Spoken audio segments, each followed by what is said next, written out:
Hey everybody, my name is Amanda and welcome to Staying Kingdom Minded.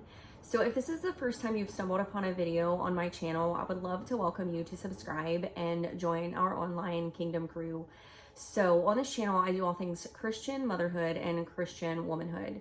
So today I thought I would take a moment to talk about mental health in Christianity, or Christians who struggle with mental health issues, and just kind of talk about this taboo subject.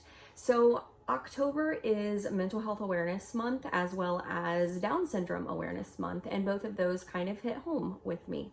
So in today's video, I'm going to share with you about some depression, anxiety, medications, and yeah, just a little bit of my story. So if that sounds like something you're interested in, please stay to the very end and just listen to my little chit chat.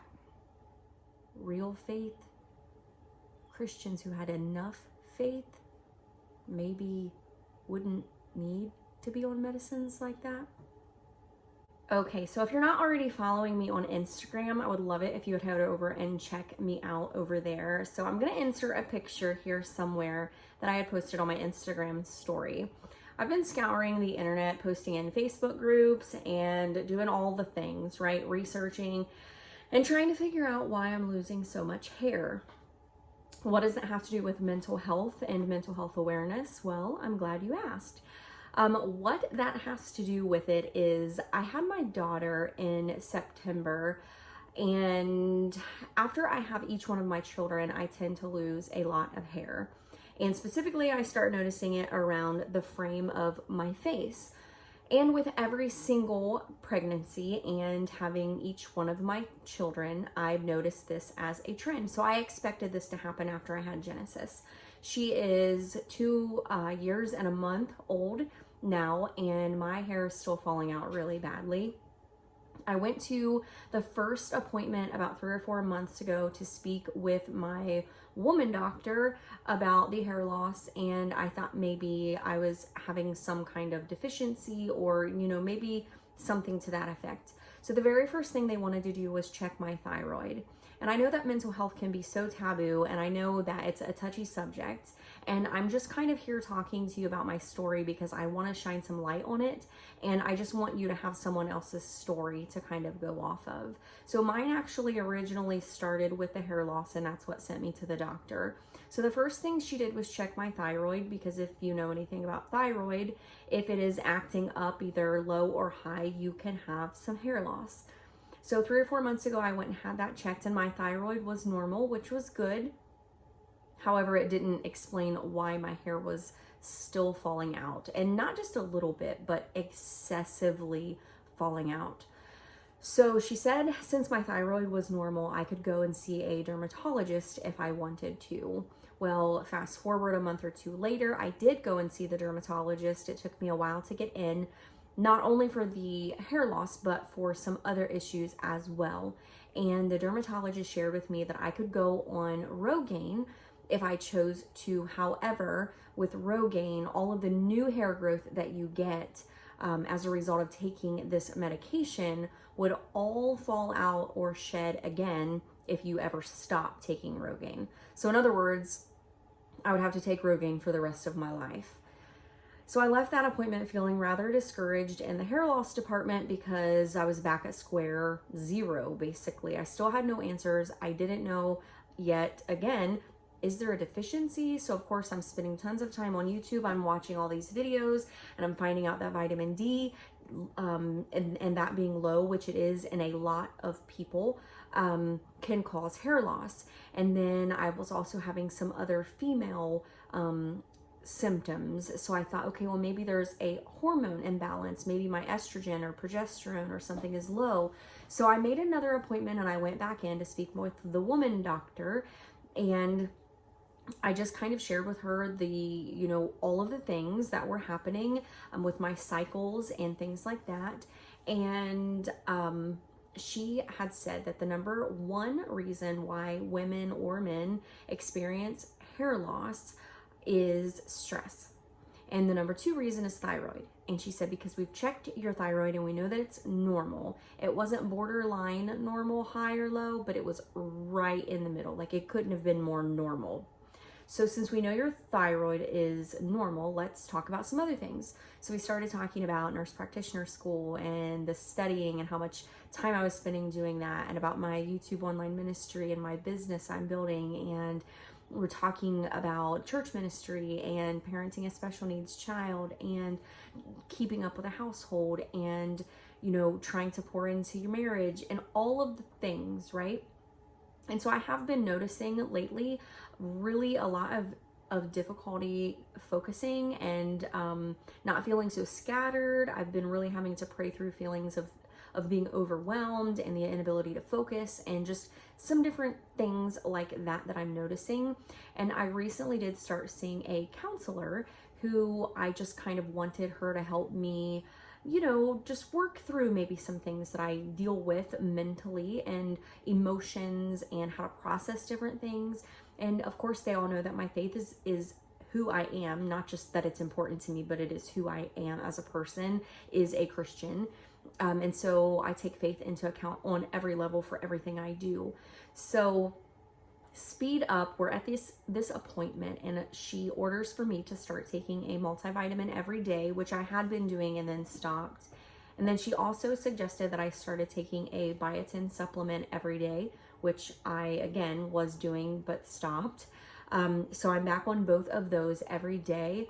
Today is day 7 of being on those. And at the tail end of the appointment, she said, how would you feel about taking something to kind of help with the stress and the feelings of being overwhelmed and that kind of thing? And I said, well, what do you mean exactly? And she said, well, a selective serotonin reuptake inhibitor, or an SSRI, which is also known as an antidepressant. And my initial thought was, I'm not depressed, you know. And she said that this could help with the feelings that I was having. And it isn't necessarily that I'm feeling overwhelmingly sad, or I'm crying all the time, or I've lost pleasure and interest in doing things that I once enjoyed. It wasn't your typical depressive symptoms, maybe more of like an anxiety. And I said, you know, I prayed to the Lord and I asked him to help me to get to the root cause of this hair loss. I have prayed and prayed and prayed about it. I know some women deal with mental health issues on a much bigger scale than this situation, but I just truly felt as though it was time to shine some light on mental health, on depression, on anxiety, on obsessive compulsive disorder, on schizophrenia. There are people near and dear to my heart that deal with some of those things, and I obviously am dealing with some of those things, and this is the situation. I'd made a video once before. It was in a vlog type video every day, one of the Veda series that I've done here on the channel. And I made reference, and I've referenced many times, about people dealing with spirits of depression, spirits of anxiety. And while I'm 110% well aware that everything has a spiritual component to it, and I do believe that there are spirits of depression and anxiety and all other forms of spirits that attack us and try to torment our minds and get our focus off of the Lord and us being able to keep the first things first. I'm also very much aware that our bodies will fail us inevitably. Our bodies are flesh and blood. Our bodies are human beings. This body is temporary. It is temporal. We are just passing through. This is not our home. And we will have issues, physical issues. People deal with high blood pressure and they take blood pressure medication to control that so that they do not have a stroke. People have cancer and they get radiation and chemotherapy to get rid of these cancerous cells and tumors that are attacking their body. People's pancreas fails and they take insulin so that they can lower blood sugar levels. When Christians struggle with mental health disorders, it is nothing to be shamed. It is nothing to make you feel that you are less than someone who doesn't struggle in that area. Christians need to step up, speak out, and stand out for other Christians who are suffering with mental health disorders. And we need to bind together and know, WWJD, what would Jesus do if he had a friend and he was living on this earth, i.e. he is living on this earth in us, And if you see a friend, or maybe you yourself are struggling with mental health, maybe you're dealing with depression, maybe you have lost interest in things that you once enjoyed, maybe you do feel anxious all the time, and even though you've prayed, and even though you've fasted, and even though you've sought good, godly Christian counsel, you just can't shake these feelings. Maybe the Lord is asking you to use wisdom. So I used wisdom that day, and I asked the Lord to lead me, and I asked him to show me what it was that I needed to do to get to the root cause of this hair loss. Because to me, my hair is a faith thing. My hair does mean so much more to me than just it being pretty. It's deeper than that for me. And maybe your thing that is impacted is deeper for you than it is for someone else. So I'm encouraging you today to know that when she said to me, what do you think about taking something? I had already prayed.